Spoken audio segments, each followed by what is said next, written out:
Muslim men are allowed to marry 4-5 times, I think. So I actually don't see any logic in this because I believe it's one man, one woman. That's the institution of marriage.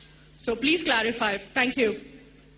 As far as polygyny is concerned, a man having more than one wife, Islam is the only religion, and Quran is the only religious scripture on the face of the earth which says marry only one.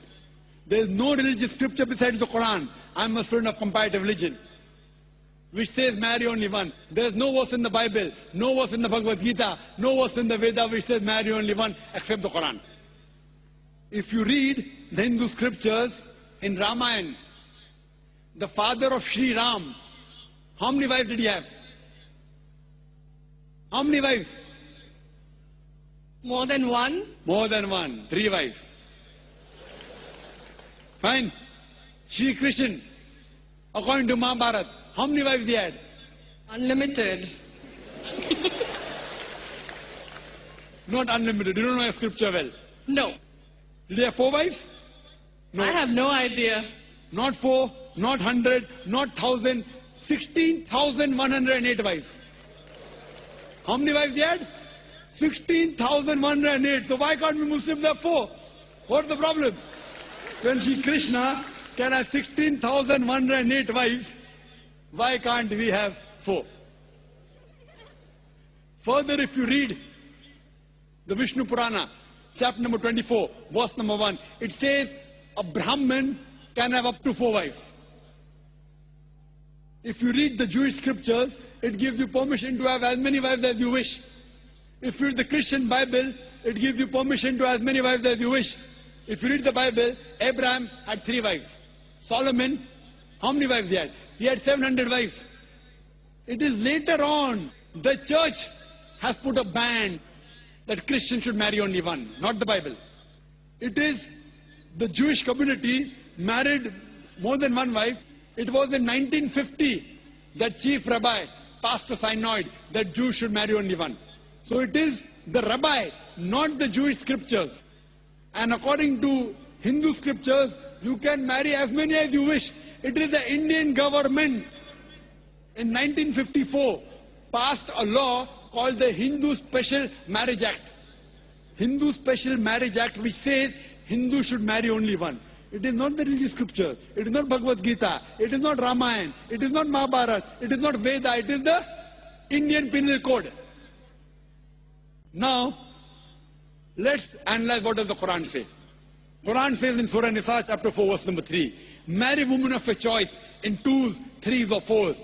But if you can't do justice, marry only one. This statement, marry only one, is only given in the Quran and no other religious scripture. It says, marry women of your choice in 2s, 3s or 4s. But if you can't do justice, marry only one. So if you want to marry more than one woman, one of the criteria of the Quran is you should do justice. If you can't do justice, you should marry only one. Now, what are the reasons, logical reasons a person can think that why has Islam permitted certain men to have more than one wife? Many non-Muslims think it is fard, it is compulsory for a Muslim man to have more than one woman, to have more than one wife. It's not compulsory, it's optional. It's not fard, it's not compulsory. Have you heard of Dharminder? Yeah. How many wives he has? 2. Muslim or non-Muslim? Non-Muslim. Non-Muslim. Your previous chief minister, what's the name? Jayalalitha. Yes.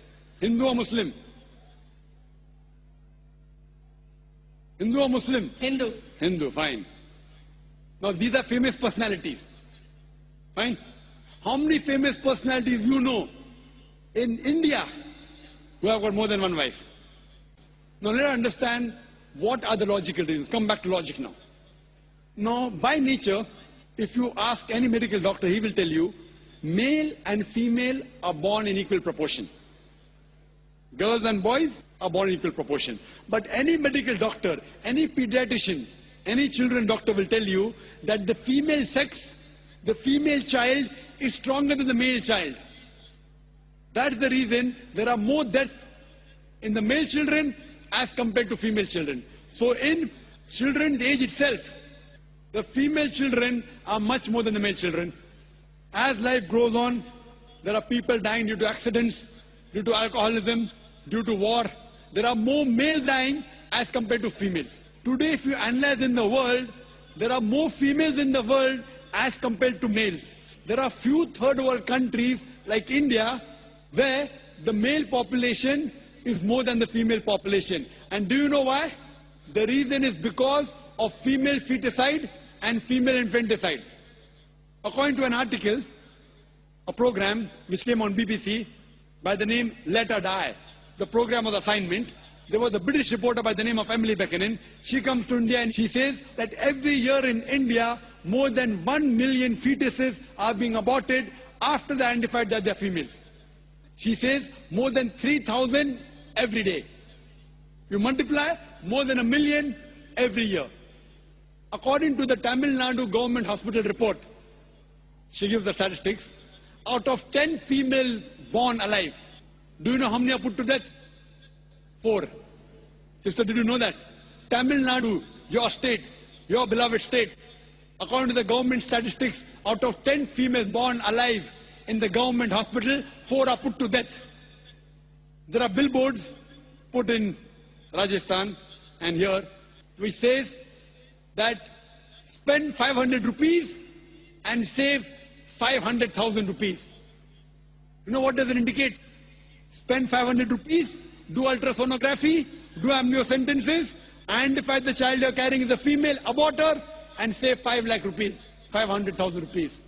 Maybe a couple of 100,000 upbringing her, and the remaining 100,000 in dowry.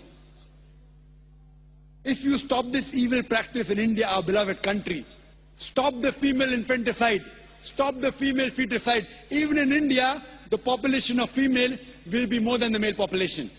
If you see the rest of the world, if you see New York alone, there are 1 million females more than males. In USA alone, there are 7.8 million females more than males.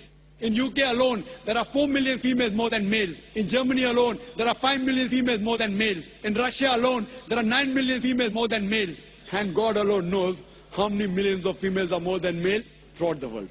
Suppose I agree with your philosophy, sister, you said, 1 man, 1 woman. If I agree with you, sister, with your philosophy, 1 man, 1 woman. And suppose my sister happens to be in America, or your sister happens to live in America. And suppose the market is saturated. 1 man, 1 woman, saturated. Yet there will be 7.8 million females who will not find life partners. 1 man, 1 woman. Now the option for these 7.8 million females is either marry a man who already has a wife or become public property. You say, Dr. Zakir Naik, public property, such a harsh word. Sister, it is the most sophisticated word I can use. I cannot use a more sophisticated word than public property. According to the statistics of America, do you know, on an average, a man, before he settles down with a wife, he has 8 different sexual partners. Do you know that? On average, 8. Some may have 1, some may have 10, some may have 28 sexual partners before he settles down with one. So the only option remaining, so if my sister happens to live in America, or if your sister happens to live in America, and the option is given to her, and suppose the market is saturated, every man has found a woman for himself. And unfortunately, my sister, or if your sister happens to be one of the women who has not found a life partner, the only option for them is either marry a man who already has a wife or become public property. Any modest woman would opt for the first. Sister, what would you opt for your sister? Marrying a man who already has a wife or become public property? My sister's too young to be married, so... When she grows up and if she happens to go to America, or if you happen to be in America, Third choice. what would you prefer for her? You're the elder sister. Would you prefer her becoming public property or marry a man who already has a wife and get equal rights? In Islam, if you have a second wife, you give equal rights. In America, the public property has got no rights. She's degraded. She's dishonored. In Islam, she has an equal right. She gets honor. What would you prefer for younger sister when she grows up? Sometimes it's difficult to speak the truth, sister, correct? Especially in front of such a large audience. Anyway, I've got your answer, sister. Thank you. And your silence speaks for that. So that's the reason in Islam, sister, men have been allowed to marry more than one wife is to protect the woman, not to degrade her.